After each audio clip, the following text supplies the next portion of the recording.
బావ లేచేలోపు వెళ్ళొచ్చేద్దాం అనుకుని బయటకెళ్ళింది హర్షి. తను వెళ్ళిన కాసేపటికి బద్ధకంగా ఒళ్ళు ఇరుచుకుంటూ లేచాడు రిషి. పక్కనే కుంభకర్ణురాలిలా పడుకుంటుందనుకుంటే హర్షి పక్కన లేకపోయేసరికి షాక్ అయి వెంటనే బెడ్ మీద నుంచి లేచి రూమ్, బాల్కనీ, వాష్రూమ్ అన్నీ ఎతికి ఎక్కడ కనిపించకపోవడంతో గది బయటకు వచ్చి పైనుండే హర్షి అంటూ పిలిచాడు. కిచెన్లో ఉందేమో అనిపించి. తన పిలుపే తనకి రీసౌండ్లో వినపడుతుందే తప్ప హర్షి పలకపోవడంతో సహజంగా తను కనిపించకపోతే వచ్చే భయం మదిలో చేరి ఫాస్ట్గా స్టెప్స్ దిగి కిందకు వచ్చాడు. వాచ్మెన్ అడుగుదామని బయటకు వెళ్ళేంతలో పూజ గదిలో నుండి వస్తున్న గంట శబ్దం విని అటువైపు అడుగులు వేశాడు రిషి. దేవుడి పటాలకి హారతి ఇస్తున్న హర్షిని రెప్పవేయడం మర్చిపోయి మరీ చూస్తూ ఆ క్షణం తనలో తన అమ్మ కనిపించేసరికి కళ్ళల్లో సన్నటి నీటి పొర ఏర్పడింది. కళ్ళు తుడుచుకుని దగ్గరకు వస్తున్న హర్షిని చూసి చిన్నగా నవ్వాడు రిషి. ఆ నవ్వు తనకి మాత్రమే సొంతమని మనసు చెప్తుంటే తెలియకుండానే పెదవులపై చిన్న చిరునవ్వు చేరి హారతి తీసుకో బావా అంది హర్షి. నేను ఇంకా ఫ్రెష్ అవ్వలేదమ్ము అన్నాడు రిషి. సరే అయితే ఫ్రెష్ అయ్యిరా. అసలే నువ్వు ఆఫీస్కి వెళ్తాను అంటున్నావు కదా, నేను వచ్చేలోపు నీకోసం కాఫీ, టిఫిన్ రెడీ చేస్తాను అంది హర్షి. తను వింటుంది నిజమో కాదో అర్థం కాక ఏది మళ్ళీ చెప్పు అన్నాడు రిషి. నీకోసం కాఫీ అండ్ టిఫిన్ నేనే చేస్తాను అంది రిషిని చేత్తో పక్కకు లాగి తన చెవిలో చెప్తూ. ఒకే రోజు ఇన్ని మార్పులు చూసి నా గుండె తట్టుకోవాలా వద్దా అన్నాడు రిషి హార్ట్ మీద చేయేసి. ఈ మార్పు నువ్వు కోరుకుందే కదా బావా, అయినా నువ్వు తట్టుకునేలానే ఉంటుందిలే అంది నవ్వుతూ. సరే నేను ఫ్రెష్ అయ్యి వస్తాను అంటూ పైకెళ్ళాడు రిషి. ఇంటికి వెళ్ళాక ఊపిరి తీసుకుని దేవుడా, బావ లేవకముందే వచ్చి మంచి పని చేశాను. తనకి చెప్పకుండా బయటకు వెళ్ళానని తెలిస్తే నా పని అయిపోయేది అనుకుని కిచెన్లోకి వెళ్ళింది. తను టిఫిన్ చేసేలోపు రిషి రెడీ అయి కిందకు వచ్చాడు. అతన్ని చూసి తడబడుతూ కాఫీ కప్ తీసుకొచ్చి రిషి పక్కన పెట్టింది. వణుకుతున్న హర్షి చేతుల్ని చూసి కంగారు పడకు, బాలేకపోతే తిట్టంలే, అయినా ఇన్ని రోజులైనా వంట సంగతి దేవుడెరుగు, కనీసం కాఫీ అయినా బాగా పెట్టగలనని కాన్ఫిడెన్స్ రాలేదా నీకు అన్నాడు కప్పు అందుకుంటూ. ఎలాంటి రియాక్షన్ ఇవ్వకుండా చీర కొంగు పట్టుకొని చేతులతో నలిపేస్తున్న హర్షిని చూసి ఏమైంది నీకు, ఇంట్లో బాలేదా అంటూ లేచి నుదురు మీద చేయేసి టెంపరేచర్ చెక్ చేశాడు రిషి. చల్లగా చెమటలు పట్టి ఉండడంతో చేతిలో ఉన్న కప్పు పక్కన పెట్టి ఏమైందమ్ము, ఎందుకు ఇంత కంగారు పడుతున్నావు అని అడిగాడు. తనకేమైందోనని గాబరాతో. బావా నేను ఒకటి చెప్తాను ప్లీజ్, తిట్టవు కదా అంది రిషిని భయంగా చూస్తూ. మళ్ళీ నాకు కోపం వచ్చే పని ఏదో చేసి ఉంటుందని మనసులో అనుకుని నేనేమనను చెప్పమ్ము అన్నాడు రిషి. అది నేను అంటూ తడబడుతున్న హర్షిని చూసి నేనేమననని చెప్తున్నా కదా, ఎందుకు ఇంత టెన్షన్ పడుతున్నావు అని అడిగాడు రిషి తన చెంప నిమురుతూ. తన చెంప మీద ఉన్న రిషి చేతిని పట్టుకొని అది బావా, నీకోసమని నేను ఉప్మా చేద్దాం అనుకున్నాను కానీ అంటూ గుట్కలు మింగుతున్న హర్షిని చూసి విషయం అర్థమై ఇట్స్ ఓకే అమ్ము, నిదానంగా నేర్చుకుందువు కానీ తొందర ఏం లేదు అన్నాడు. భయపడుతున్న తనని కోప్పడ్డం ఇష్టం లేక రిషి అంతా కూల్గా మాట్లాడుతుంటే ధైర్యం వచ్చి అది కాదు బావా, నేను ఉప్మా చేస్తుంటే అంటూ రిషి చేయి పట్టుకొని కిచెన్లోకి లాక్కెళ్ళింది. చిందరవందరగా ఉన్న కిచెన్ని చూసి ఏంటి ఇది అన్నాడు షాక్ అయి. ఉప్మా రవ్వతో చేస్తారని తెలుసు కానీ ఏ రవ్వతో చేస్తారో తెలియలేదు. చిన్న కన్ఫ్యూజన్తో పైనున్న డబ్బాలు తీస్తుంటే ఒకటి జారి కింద పడిపోయింది అంది తల దించుకుని. వంట చేయమంటే అంతా వేస్ట్ చేసావన్నమాట అన్నాడు రిషి. అనుకోకుండా జరిగిపోయింది బావా, సారీ అంది హర్షి. దీనికి సారీ ఎందుకు, అయ్యిందేదో అయిపోయింది వదిలే, అయినా దీనికి ఇంత టెన్షన్ పడాలా అన్నాడు రిషి. వామ్మో, తిడతాడనుకుంటే ఇంత కూల్గా మాట్లాడుతున్నాడేంటి అనుకుంటున్న హర్షిని చూసి చేయాల్సిన ఘనకార్యం చేసావు కదా, పద బయటకెళ్ళి టిఫిన్ చేద్దాం, నేను డ్రాప్ చేసి నేను ఆఫీస్కి వెళ్తాను అన్నాడు రిషి. నాకు ఆకలిగా లేదు, నువ్వు వెళ్ళే దారిలో చేసే బావా అంది హర్షి. తినకుండా ఏంటి, ఆకలి లేదని అబద్ధాలు చెప్పకు, తిట్టనని చెప్పా కదా, రా వెళ్దాం అంటూ హాల్లోకి వచ్చాడు రిషి. ఇప్పుడు వస్తాను బావా అంటూ దేవుడి గదిలోకి కుంకుమ తీసుకొచ్చి రిషిని ఎదురు మీద పెట్టబోతుండగా, హే ఏంటి ఇది అన్నాడు వెనక్కి అడుగేసి. బొట్టు పెడుతున్నా బావా అంది హర్షి. తెలుసు, నేను వెళ్తుంది ఆఫీస్కి అన్నాడు రిషి. కొత్తగా పెళ్ళై వచ్చాం కదా బావా, కొన్ని రోజులు బయటకు వెళ్ళేటప్పుడు పెట్టుకోమని అమ్మమ్మ చెప్పింది అంది హర్షి. ఇప్పుడు బొట్టు పెట్టుకొని నేను ఆఫీస్కి వెళ్తే అందరూ నన్ను వింతగా చూస్తారు, నాకేం వద్దు అన్నాడు రిషి.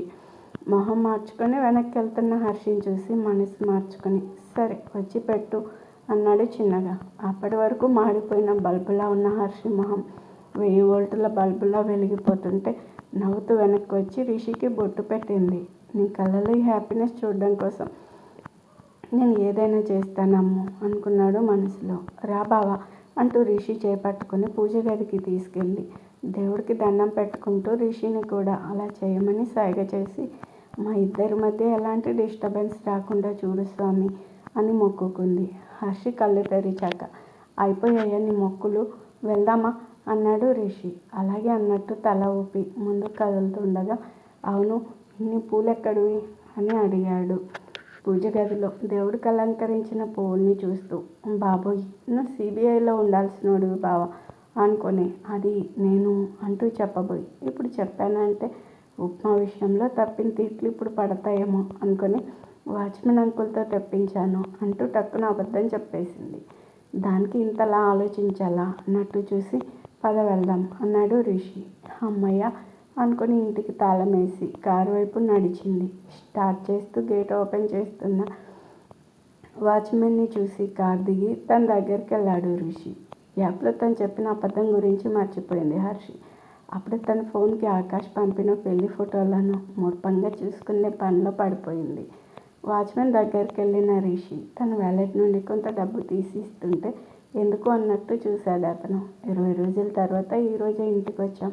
కాలేజ్ జాయిన్ అయ్యే వరకు హర్షి ఇంట్లోనే ఉంటుంది. తనకి ఏమైనా కావాలి తెచ్చిపెట్టమంటే మీ దగ్గర మనీ ఉండాలి కదా అందుకు అన్నాడు రిషి. అతను ఆ డబ్బును తిరస్కరిస్తూ, వద్దు బాబు, అయినా హర్షి పాపకి ఏం కావాలో తేడానికి మీరున్నారు కదా, ఇక నన్నెందుకు అడుగుతున్నారు అన్నాడు అమాయకంగా. ఎప్పుడు ఏం అవసరం వస్తుందో ఎవరు చెప్పగలరు, పొద్దున పూలకని పంపించలేదా, అలాగే ఏదో ఒకటి వస్తుంది, మీ దగ్గర ఉంచండి అంటూ చేతిలో పెట్టి వచ్చేస్తుండగా పొద్దున హర్షి పాప వెళ్ళి తనకు కావాల్సిన సామాన్లు తెచ్చుకుంది. నేను వెళ్తానంటే తనే వెళ్తానంటూ వెళ్ళింది బాబు అన్నాడు వాచ్మెన్. వెనక్కి తిరిగి, అంటే మీరు వెళ్ళలేదా అని అడిగాడు రిషి. లేదు అన్నట్టు తల అడ్డంగా ఊపాడు. రిషి ఇచ్చిన డబ్బు తిరిగి తీసుకోమన్నట్టు చేయి చాపుతూ, పర్లేదు ఉంచండి, ఇక నుండి తను ఏం కావాలన్నా మిమ్మల్ని అడుగుతుంది అని చెప్పి కార్ దగ్గరకు వచ్చి ఎక్కి కూర్చున్నాడు. బావా అక్కుపక్షి మన పెళ్లి ఫొటోస్ పంపించాడు చూడు, నువ్వు నేను ఎంత క్యూట్గా ఉన్నామో అని సంబరపడిపోతూ ఫోన్ని రిషి ముందుకు తెచ్చిపెట్టింది హర్షి. అసలే అబద్ధం చెప్పిన కోపంలో ఉన్నాడేమో. హర్షి మాటలకి ఇరిటేట్ అయ్యి చేతిలో ఫోన్ లాక్కొని వెనక సీట్లోకి విసిరేశాడు. అదేంటి బావ అలా పడేసావు అంటున్న హర్షి మాటలు పూర్తి కాకుండానే షటప్ అంటూ కార్ స్టార్ట్ చేశాడు. కూర్చున్న పొజిషన్ నుండి ఇంచి కూడా కదలకుండా రిషినే చూస్తూ, ఇందాకటి వరకు బాగానే ఉన్నారు కదా, ఇంతలోనే ఏమైంది అనుకుంటూ చూస్తూ ఉంది హర్షి. అతని పెదవులు అతను ఎంత కోపంగా ఉన్నాడో తెలియజేస్తుంటే, అంత కోపం వచ్చే పని నేనేం చేశాను అని రివైండ్ చేసుకుంది హర్షి. కార్ స్టార్ట్ అయ్యే ముందు రిషి వాచ్మెన్ దగ్గరికి వెళ్ళడం కళ్ళ ముందు మెదలగానే, నేను అబద్ధం చెప్పినట్టు తెలిసిపోయిందా అని గుట్కలు మింగుతూ రిషిని చూస్తూ ఉంది హర్షి. తన వైపు సీరియస్గా లుక్ ఇచ్చి కార్ గేర్ మార్చాడు రిషి. సారీ చెప్పడానికి కూడా గొంతు పెగలక, ఎంత పని చేసావే హర్షి, ఇందాకే కదా ఎంతో మంచిగా మాట్లాడాడు, అంతా నువ్వే చేసుకున్నావు కదా, అనుభవించు అని తనని తానే తిట్టుకొని మౌనంగా కూర్చుంది హర్షి. రెస్టారెంట్కి వచ్చాక కార్ పార్క్ చేసి డోర్ తీసి వడివడిగా నడుచుకుంటూ లోపలికి వెళ్ళిపోయాడు రిషి. చిన్న అబద్ధమే కదా చెప్పాను, ఎప్పుడు తిట్టేలా తిట్టేస్తే అయిపోతుంది కదా, నేనేదో చేయరాని నేరం చేసినట్టు చూస్తున్నాడు, శాడిస్ట్లా తయారవుతున్నాడు రోజు రోజుకి అనుకుంటూ కార్ దిగి రిషిని ఎత్తుక్కుంటూ లోపలికి నడిచింది. అప్పటికే కాఫీ ఆర్డర్ ఇచ్చి సిప్ చేస్తూ ఉన్నాడు రిషి. ఇంట్లో కాఫీ అంతా చండాలంగా పెట్టానా, ఇక్కడికి వచ్చి కాఫీ తాగుతున్నాడు అనుకుంటూ వెళ్ళి రిషి ఎదురుగా కూర్చుంది. కాసేపటికి వెయిటర్ వచ్చి తన ముందు ఇడ్లీ ప్లేట్ పెట్టాడు. ఇడ్లీనా అంది మొహం అదోలా పెట్టుకొని. తిన్ను అన్నట్టుగా యాటిట్యూడ్ లుక్ ఇస్తున్న రిషిని చూసి, నేను చెప్పిన అబద్ధం ఎఫెక్ట్ ఏమో అనుకొని. ప్లీజ్ బావా అంది రిషిని చూస్తూ. సమాధానం చెప్పకుండా ఫోన్ చూసుకుంటున్న రిషిని చూసి కనీసం తిట్లైనా తప్పాయని సంతోషించవే హర్షి అనుకుంటూ అతి కష్టం మీద ప్లేట్లో ఉన్న 2 ఇడ్లీలని బలవంతంగా ఎక్కించింది. అది అయిపోగానే దోశ తీసుకొచ్చి పెట్టాడు waiter. Hi dosa my favourite అని ఆత్రంగా చెయ్యి ముందుకు చాపేంతలో తన ముందున్న ప్లేట్ రిషి ముందుకు కదిలింది. నాకేమో ఇష్టం లేని ఇడ్లీ తినిపించి ఈయన మాత్రం దర్జాగా దోశ తెప్పించుకొని తింటున్నాడు అని బొంగమూతి పెట్టుకొని చూస్తుంది హర్షి. కావాలని తనని ఊరిస్తూ తింటున్న రిషిని ఉక్రోషంగా చూస్తూ మూతి తిప్పుతూ చేసిన దానికి అనుభవించాలిగా అనుకుంది హర్షి. తిన్నాక బిల్ పే చేసి హర్షిని డ్రాప్ చేసి వెళ్ళిపోయాడు రిషి. చాలా రోజులుగా పెండింగ్ పడిన ఫైల్స్ అన్నిటిని ఒక్కొక్కటిగా క్లియర్ చేస్తూ ఉన్నాడు రిషి. లంచ్ టైంని కూడా మర్చిపోయి తన పనిలో పడిపోయాడు. ఇల్లంతా సర్ది క్లీన్ చేయడంతో పొద్దున తిన్న 2 ఇడ్లీలు సరిపోక కడుపులో ఎలకలు పరిగెడుతుంటే అలసటగా సోఫాలో కూలబడి పొట్ట తడుముకుంటూ ఈ పని రాక్షసుడు తిన్నాడో లేదో వర్క్లో పడితే చాలు, ప్రపంచం ఏమైపోయినా పర్లేదు, నాకు వంట రాదని తెలుసు కదా, ఇది వరకు lunch time, snacks time, dinner time అంటూ టైం టేబుల్ పెట్టి తినే వరకు చావగొట్టేవాడు. అప్పుడేమో నాకు తెలియలేదు, ఇప్పుడు తెలిసేసరికి పట్టించుకోవడమే మానేశాడు. ఏం చేస్తాం, పెళ్ళైతే అందరూ ఇంతేనేమో అని నిట్టూర్చి సోఫాలో వెనక్కి వాలి కళ్ళు మూసుకుంది. ఇంతలో కాలింగ్ బెల్ మోగిన శబ్దానికి వెళ్ళి తలుపు తీసింది. ఫుడ్ ఆర్డర్ మేడం అంటూ ఒక పార్సల్ ఇచ్చి డెలివరీ అతను వెళ్ళిపోయాడు. నేను ఆర్డర్ ఇవ్వలేదు కదా అనుకుంటూనే భావించి ఉంటాడు. తను కాకుండా ఇంకెవరు మనల్ని పట్టించుకుంటారు అని లోపలికి వచ్చి అసలే ఆకలి అవుతుండడంతో వెంటనే ఓపెన్ చేసి తినేసింది. ముందు రోజు ప్రయాణిక బడలిక, పొద్దున్నుంచి ఇంటి చాకిరి అలసటగా ఒకేసారి ఆవహించి మగతగా అనిపించి రూమ్కి వెళ్ళి పడుకుంది. ఆ పడుకోవడం రిషి నైట్ ఇంటికి వచ్చే వరకు లేవలేదు హర్షి. ఆదమర్చి నిద్రపోతున్న హర్షిని చూసి అమ్మో లే అంటూ పిలిచాడు రిషి. అప్పుడే తెల్లారిపోయిందా, ఇంకో 10 నిమిషాలు బావా ప్లీజ్ అంటున్న హర్షి దగ్గరకు వచ్చి తన చెంపల మీద కొడుతూ ఏ అమ్మో లేవే అన్నాడు రిషి. ఎంత ప్రయత్నించినా తన నిద్ర మత్తు వీడకపోయేసరికి పక్కన వాటర్ బాటిల్ తీసుకుని అందులో ఉన్న నీళ్లు హర్షి మొహాన కొట్టాడు. వెంటనే లేచి కూర్చుంది హర్షి. ఏంటి ఆ ముద్దు నిద్ర, టైము పాడు ఏం లేదా పడుకోవడానికి అంటారుస్తున్న రిషిని. నిద్రపోవడం వల్ల అంటుకుపోతున్న రెప్పల్ని విప్పార్చి చూస్తుంది. అది చూసి మొహాన కొట్టిన నీళ్లు సరిపోలేదా, వెళ్ళి వాటర్ ట్యాంక్లో ముంచనా అన్నాడు చేతికి పెట్టుకున్న వాచ్ తీస్తూ. వెంటనే తేరుకొని నేను ఫ్రెష్ అయ్యి వస్తాను అంటూ వాష్రూమ్కి వెళ్ళి 10 నిమిషాల్లో ఫ్రెష్ అయ్యి వచ్చింది. డిన్నర్కి ఫుడ్ నేనే ప్రిపేర్ చేశాను, నేను కూడా ఫ్రెష్ అయ్యి వస్తాను అంటూ వెళ్ళాడు రిషి.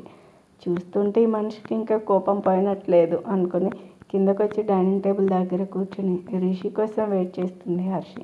15 గంట తర్వాత వచ్చాడు. ఇద్దరూ కలిసి తిన్నాక రిషి రూమ్కి వెళ్ళిపోగా హర్షి హాల్లోని సోఫాలో కూర్చుని టీవీ చూస్తుంది.